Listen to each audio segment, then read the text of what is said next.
I just did my makeup and I thought, okay, so I'm waiting on supplies still for video ideas that I have coming up, so I can't film them, so I have to improvise. So I've been meaning to film this video for literally like months and I've never gotten around to it, so I thought might as well do it now. This was probably the most traumatic experience of my life. There's multiple incidents that I'm going to explain, but as you can tell by the title, yeah, I almost died on a plane, which is like everyone's worst nightmare. Anyway, I'm gonna get into it, but story time. Wow, it's my first story time. So in 2016, when I was 15 years old, I went to Italy alone. So it was my first big trip alone because I was meeting my best friend Julia. I was going to visit her and it took a lot of convincing on my behalf to convince my mum. But yeah, my dad was all for it. He's like, go travel. And basically because I was a minor and I didn't really know what I was doing, my parents had organized a flight attendant to help me get around, to watch me. So basically when I would sit on the plane, there would always be a spare seat next to me. But yeah, anyway, the first flight was to Singapore. I think that was like 7 hours and that was all good. There was this really cute old lady sitting next to me, all good, you know. The second flight, so basically there was this woman sitting one seat away from me and this was a nighttime flight. We were going from Singapore to Milan and she was just like, I'm sorry if you're watching this, but she reminded me of this teacher that I had in primary school that I hated. Oh my god. And she just kept on yapping on about her life, which was good for a little bit, but a little bit turned into a lot of it. Anyway, I wouldn't complain about this now. She wasn't old. She was like 40s, 50s. Anyway, I turn and I'm looking out the window into the darkness and I turn back around and you know, these are my two spots. I'm a minor and this woman is lying down in my spot. She took me for granted and I was just so upset because, you know, I wanted to sleep and that seat was essentially for me and she saw the opportunity when I was looking out the window and she took it. Little sneaky woman. But anyway, miss her. So no near-death experiences there, but I just don't have good luck with planes and that was not the best. It was not the funnest. It was very awkward. Anyway, on the way home, the flight from Milan to Singapore this time, I think there were a lot of thunderstorms. Mind you, this was years ago, so my memory's a bit...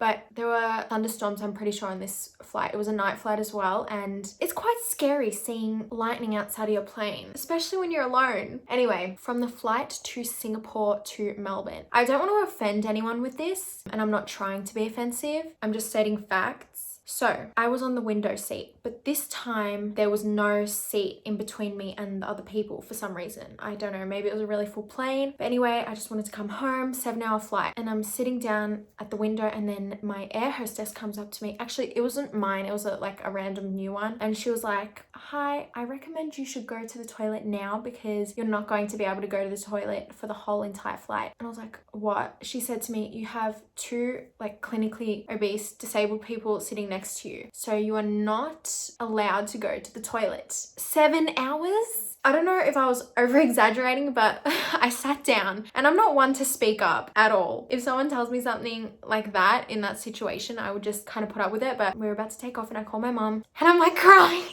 I couldn't hold it back. I was like whispering, crying to my mum on the phone and I'm like, she told me I can't pee for 7 hours and I don't know what to do. I just peed and now I can't go for another 7 hours and I'm really scared I'm gonna piss myself and I'm not gonna drink water the whole flight. And my mum was like furious on the other side of the phone and she's like, put me on the phone to the air hostess. And she told the air hostess and the air hostess apologized. But anyway, I was sitting on the window seat and I wasn't drinking any water because I didn't want to ask these people to get up and they both fell asleep and like I just wasn't going to wake them. So I didn't drink water and I didn't pee for the whole 7 hours, which isn't that long because I would go a whole school day without peeing at school. But like when you think about it and it's going over and over in your mind, you want to pee more. So yeah, that was difficult, but like understanding because they were disabled. And yeah, I just think they could have sat me in a better place, especially that I was a minor and we paid for a seat to be spare. That was the whole point. But anyway, that time that I went to Italy, it wasn't any life-threatening things things. It wasn't anything scary.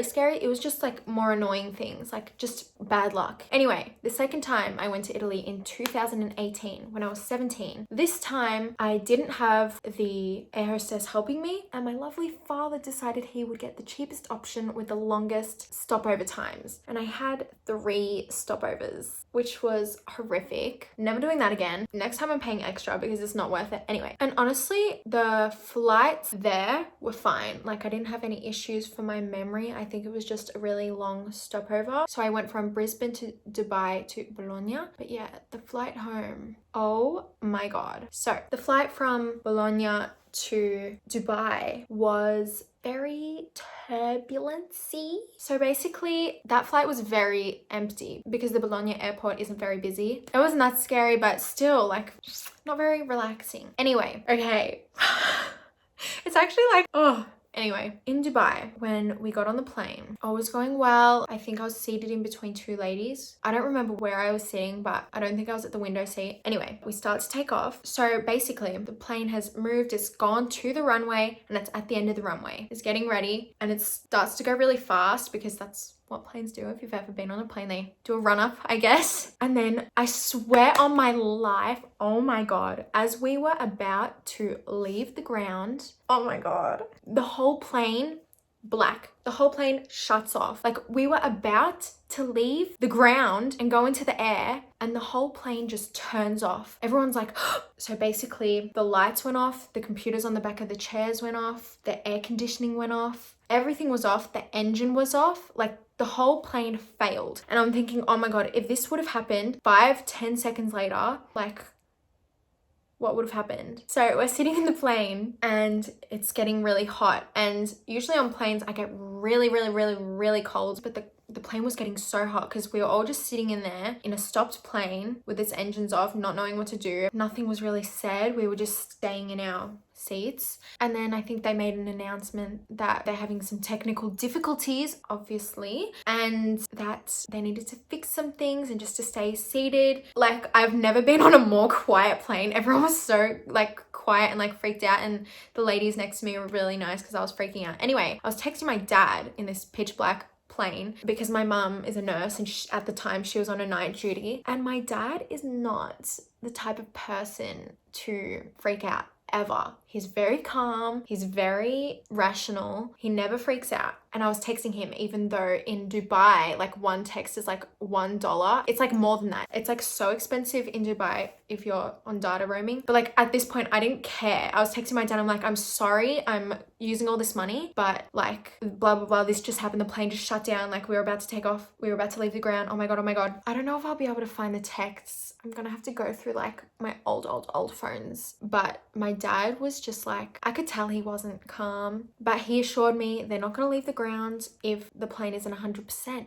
But like, the plane wasn't 100% because it failed as we just left then. Anyway, so I was sitting there texting him. It ended up costing like over 500 Australian dollars for me texting my dad because of how expensive Dubai phone rates are or whatever. Anyway, the lights come back on, like the emergency light things, and then the computer screens, they had like the coding, like, you know, that writing, and everyone was like, what? Like, okay, this is not okay. Anyway, I'm thinking, okay, hopefully they like change my flight, they change us to a different plane or something. No. So we're sitting in this plane, and I'm not even over exaggerating, for 2 hours we're sitting in this hot plane. Anyway, the computers slowly start doing their thing and they go back to normal, and then the actual lights turn back on, and then the air conditioner finally turns back on, and we're still waiting a while, but they make an announcement and they're like, all right, we're going to take off again. And I'm like, they're not going to change the plane? We're going in this plane that just literally failed as we were about to fly off the ground?